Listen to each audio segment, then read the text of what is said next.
Ustazah. Di video kali ini Ustazah akan menjelaskan tentang kemarin ya, kalian kan sudah mengerjakan PH. Nah, beberapa ternyata ada yang nilainya itu belum memenuhi. Nah, kali ini Ustazah akan membahas soal-soal yang kalian kerjakan waktu di PH kemarin. Ini karena soalnya acak ya, jadi nanti tidak urut. Dan kalian pun kemarin waktu mengerjakan eh, apa namanya soalnya semuanya acak. Jadi tiap orang nomor satunya pasti beda gitu ya. Dengan satu dan yang lainnya itu beda karena soalnya diacak. Dan jawabannya juga, jawaban pilihan gandanya diacak. Kalau jawabannya nggak diacak tetap. Untuk soal pertama, ini ya di Ustazah soal pertamanya masyarakat cenderung memilih wilayah yang datar untuk dijadikan kawasan permukiman serta dekat dengan sumber air. Fenomena tersebut sesuai dengan konsep apa? Nah, jawaban yang benar adalah konsep nilai kegunaan. Kenapa nilai kegunaan? Karena di sini ada satu wilayah yang disebutkan, yaitu ini ya wilayah datar. Kemudian nilai kegunaan itu kan konsep di mana satu wilayah disebutkan dan di apa namanya disebutkan potensinya gitu. Nah, di sini ada wilayah, kemudian disebutkan potensinya. Potensinya apa? Yaitu potensinya ini kawasan permukiman, dijadikan kawasan permukiman. Ya, wilayah datar dijadikan kawasan permukiman. Itu menyebutkan potensi di satu wilayah. Maka yang paling tepat jawabannya adalah nilai kegunaan. Kenapa bukan morfologi? Karena walaupun di sini ada datarnya ya, ada morfologinya, di sini ya kalimat ini tidak menjelaskan tentang morfologi itu sendiri. Jadi wilayah datar itu kenapa wilayahnya datar itu tidak dijelaskan. Jadi tidak menjelaskan konsep morfologinya sehingga bukan itu. Kemudian kenapa bukan diferensiasi area? Bedanya dengan nilai kegunaan kemarin ya. Kalau nilai kegunaan itu yang disebutkan hanya satu wilayah saja. Sedangkan diferensiasi area itu menyebutkan potensi di dua wilayah. Ya, karena ini bukan dua wilayah sehingga jawaban yang tepat adalah nilai kegunaan gitu. Pertanyaan selanjutnya, pada bulan Mei 2018, letusan freatik Gunung Merapi mengeluarkan asap setinggi hingga 5.500 meter ke udara. Objek material yang dapat dikaji pada fenomena tersebut adalah, nah kita ingat ya, objek material itu ada litosfer, biosfer, atmosfer, hidrosfer, dan antroposfer. Nah, jawaban yang tepat untuk pertanyaan ini adalah litosfer, karena Gunung Merapi itu dipelajari di objek litosfer. Kalau biosfer, dia mempelajari tentang lingkungan hidup, ya makhluk hidup, maaf, mempelajari makhluk hidup. Atmosfer, dia mempelajari tentang keadaan udara, ya udara, lapisan udara. Hidrosfer dia mempelajari tentang lapisan air, kemudian antroposfer dia mempelajari lapisan kehidupan, termasuk manusia dan interaksinya dengan lingkungan. Sehingga jawaban yang paling tepat untuk nomor 2 ini adalah litosfer. Selanjutnya nomor 3, maaf. Uh, Pertanyaannya, kota A terletak pada koordinat 12 derajat, sekian, sekian, sekian. Letak kota A ditunjukkan menggunakan konsep, nah ini yang paling benar, yaitu konsep absolut. Lokasi absolut ya. Lokasi absolut itu adalah lokasi yang tetap. Nah, contohnya, kalau kamu menunjukkan lokasi berdasarkan lintang dan bujur, itu adalah lokasi yang tetap, karena tidak akan berubah. Ya, entah kapanpun tidak akan berubah ya, kecuali mungkin nanti kutubnya kiamat atau kutub medan magnet bumi berubah, itu bisa berubah. Cuman kan itu untuk saat ini tidak mungkin ya. Jadi yang paling tepat adalah lokasi absolut. Nomor 4. Nomor 4 ini yang ditanyakan adalah aspek non-fisik.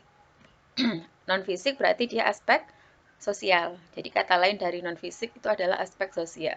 Aspek non-fisik, aspek itu kan ada dua ya, fisik dan non-fisik atau fisik dan sosial. Kalau aspek fisik itu meliputi litosfer, biosfer, hidrosfer, atmosfer, dan satu lagi apa? Lupa. Maaf, atmosfer, hidrosfer, litosfer, biosfer ya. Kalau yang non-fisik tadi aspek antroposfer. Nah, sekarang yang tidak ada aspek fisiknya. Nah, berarti itu adalah jawaban yang benar. Atau yang ada aspek non-fisiknya itu adalah jawaban yang benar, yaitu nomor 1, 3, dan 4. Nomor 1, pembakaran hutan. Pembakaran hutan, ya, pembakaran itu kan pasti sengaja ya, disengaja. Itu ulah siapa? Manusia. Berarti karena dia ada ulah manusianya, ada aktivitas manusianya, dia termasuk antroposfer. Antroposfer itu bukan aspek fisik, dia maksudnya aspek non-fisik. Selanjutnya, gunung meletus mengeluarkan debu vulkanik. Nah, gunung meletus ini dia aspek fisik, masuk ke litosfer ya. Kemudian mobilitas penduduk yang tinggi. Mobilitas penduduk ini jelas ya, ada kata penduduknya, berarti dia antroposfer. Keempat, terbentuknya slum area. Slum area itu wilayah kumuh ya, di perkotaan. Nah, wilayah kumuh itu itu termasuk antroposfer.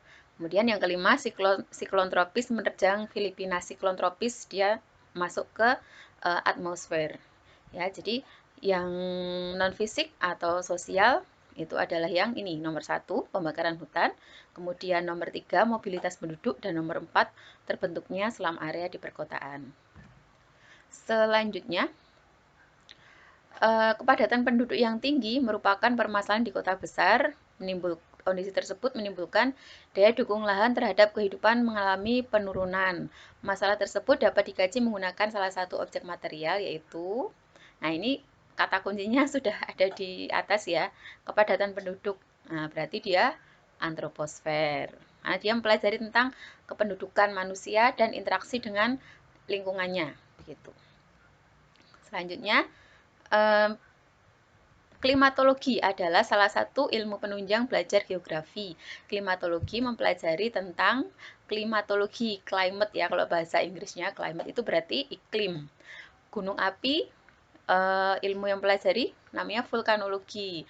Kalau cuaca itu meteorologi, makhluk hidup, biologi ya. Kemudian gempa itu seismologi.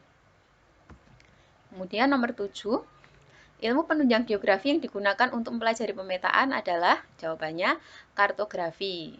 Oceanografi itu mempelajari laut. Kemudian kristalografi mempelajari kristal, demografi mempelajari demos ya, dari kata demos yaitu penduduk. Biogeografi dia mempelajari makhluk hidup yang berada di lingkungannya. Biogeo. Jadi gabungan antara biologi dan geografi. Misalnya kenapa penguin itu hanya ada di kutub misalnya. Karena penguin biologi, kutub itu wilayah, nanti ada sangkutannya dengan geografi begitu. Selanjutnya nomor 8. Tanaman teh tumbuh baik di dataran tinggi, sedangkan tanaman bakau tumbuh baik di daerah pantai berlumpur. Konsep geografi yang berkaitan dengan fenomena itu adalah, nah ini sama seperti yang tadi ya, kalau yang tadi satu wilayah, ya potensi yang disebutkan hanya satu wilayah, kalau yang ini dua, potensi dari dua wilayah, yaitu di dataran tinggi dan di daerah pantai berlumpur. Masing-masing disebutkan potensinya, yaitu kalau di dataran tinggi itu untuk tanaman teh, sedangkan yang di pantai berlumpur untuk tanaman bakau. Sehingga jawaban untuk soal ini yang paling tepat adalah konsep diferensiasi area. Selanjutnya, di Jakarta terdapat Kampung Ambon, Kampung Melayu. Penamaan wilayah jika ditelusuri asalnya, proses kejadiannya sesuai dengan konsep esensial geografi, yaitu konsep aglomerasi. Ya, ingat ya, aglomerasi itu ada dua, aglomerasi penduduk dan aglomerasi industri. Yang industri itu berarti pengelompokan atau pemusatan industri yang ada di satu wilayah. Sedangkan aglomerasi penduduk itu biasanya berupa pemusatan penduduk berdasarkan ciri khas tertentu. Misalnya, kalau tadi soal disebutkan Kampung Ambon, Kampung Melayu, berarti di satu wilayah itu sebagian besar penduduknya adalah dari suku Ambon atau suku Melayu. Maka ini disebut dengan aglomerasi penduduk. Ya, jawaban yang paling tepat untuk nomor 9 ini adalah aglomerasi. Selanjutnya nomor 10. Di Kalimantan, sungai sangat penting sebagai sarana transportasi penduduk. Oleh karena itu, permukiman penduduk berada di kanan kiri sungai. Nah, fenomenanya adalah sesuai dengan konsep pola yang paling benar. Pola itu adalah susunan konfigurasi keruangan. Jadi kalau dilihat permukiman penduduknya itu ada polanya. Polanya bagaimana? Polanya adalah memanjang mengikuti sungai. Nah, ini adalah pola permukiman yang ada di daerah Kalimantan. Nah, kalau dilihat di peta itu nanti akan kelihatan polanya memanjang. Gitu ya, kita lanjutkan untuk pertanyaan selanjutnya di part yang kedua. Assalamualaikum warahmatullahi wabarakatuh.